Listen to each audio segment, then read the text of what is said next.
Well, now we know what Arachne is going to look like in this set, or do we really? Because I think we all expected something a little crazy to happen with the new Arachne that was going to be arriving in this set, and crazy is what we got, or perhaps chaotic is the better of the words. Arachne Marionette with that beautiful Marvel bordering around the text box and the name and subtitle, along with that full art treatment that we've been hinted at but never really gotten to experience in its perhaps full glory here on the card. We now see he is, or they, I guess we should say, because there's going to be a lot of aspects of this Arachne. They are a chaos assassin hero with 4 intellect, 40 health. Now, I did mention that there's going to be a lot of them, and we're going to see that in the text box, but the first portion of the text box says your attacks with stealth that are attacking a marked hero get +1, and when this hits, this gets go again. That's the text that those attacks get. So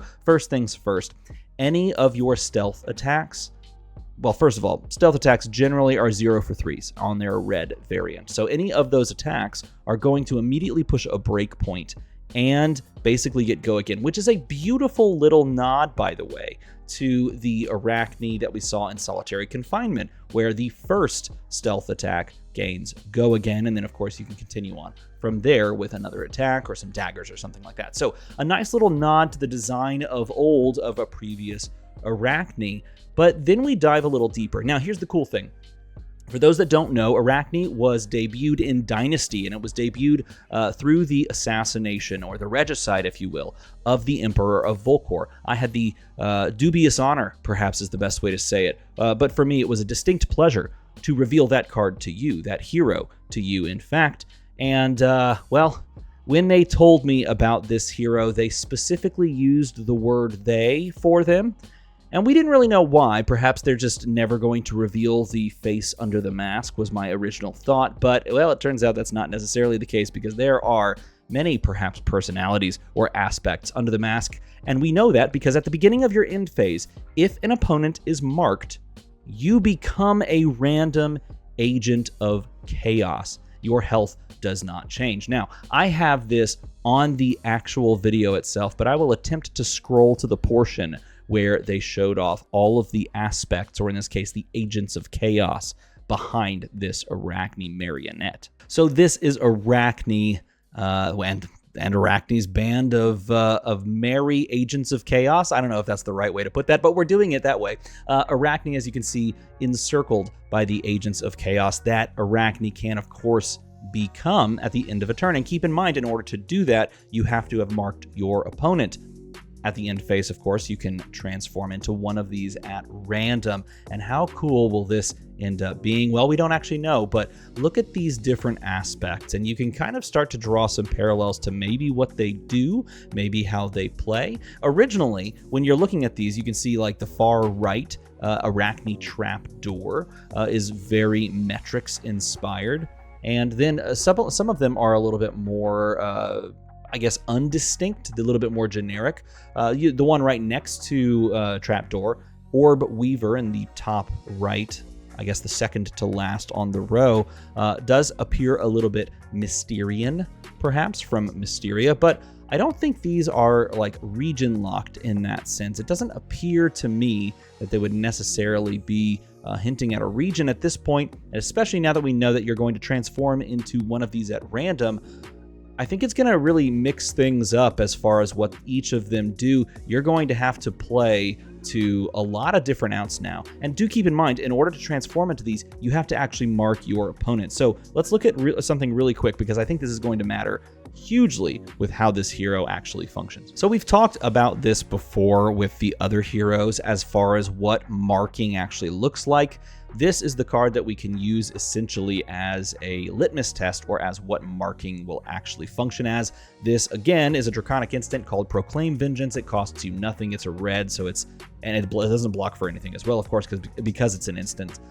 Which sucks, right? Like, this card, on the face of it, it doesn't give you a lot of flexibility as far as pitching for it. Obviously, it can't block. And so the modality of Flesh and Blood is that you build a deck that can be flexible in different ways. This card is inflexible.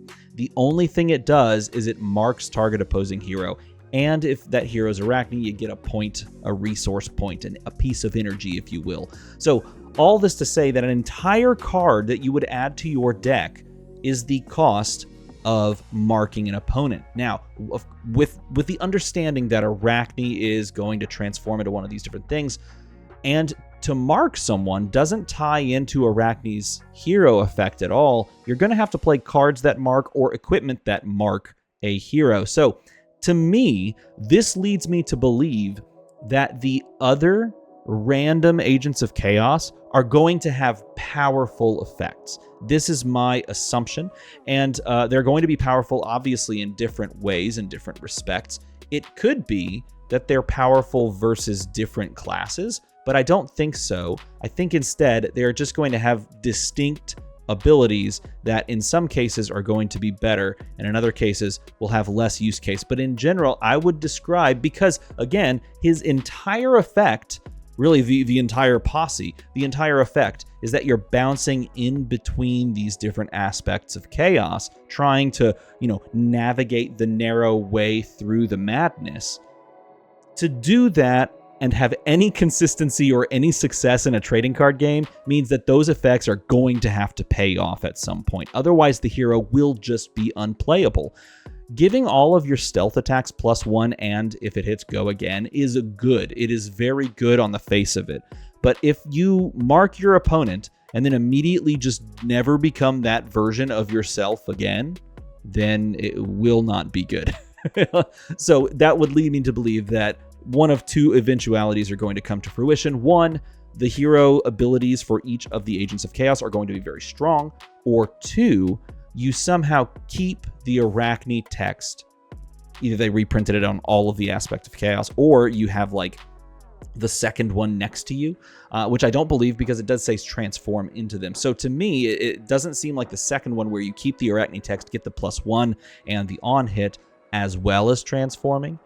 I'm going to assume that the transformations are powerful enough to warrant not only putting marked cards into your deck, or mark cards, I should say, into your deck, but also benefit you if you transform out of the already good effect on Arachne. So it's going to be really interesting. Maybe the downside to playing it, maybe just so much upside from playing good stealth attacks that came in Part the Mist Veil. There's just so much good upside by being that Arachne that navigating your way through the chaos is okay.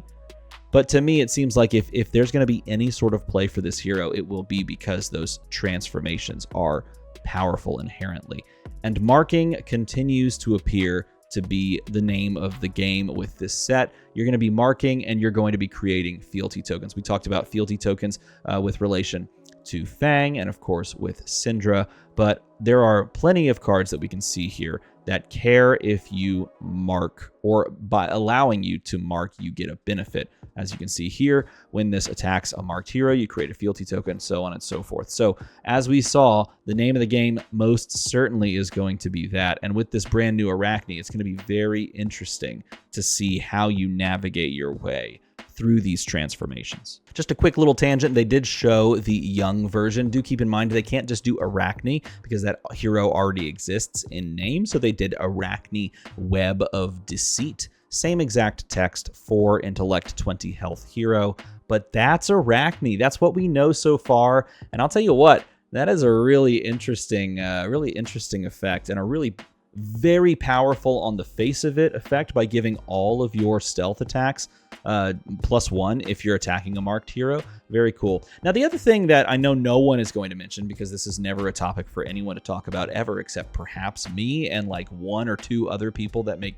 videos for this game, your attacks with stealth that are attacking a marked hero, and that's the interesting key point there. A marked hero, meaning that if you sat down to UPF and you like marked multiple people, you'd get that benefit. But if you don't swing into a marked hero, you don't get that benefit. So if you ever sit down to UPF with the new Arachne, which I guess would be this version of Arachne as we flip over. Hi guys.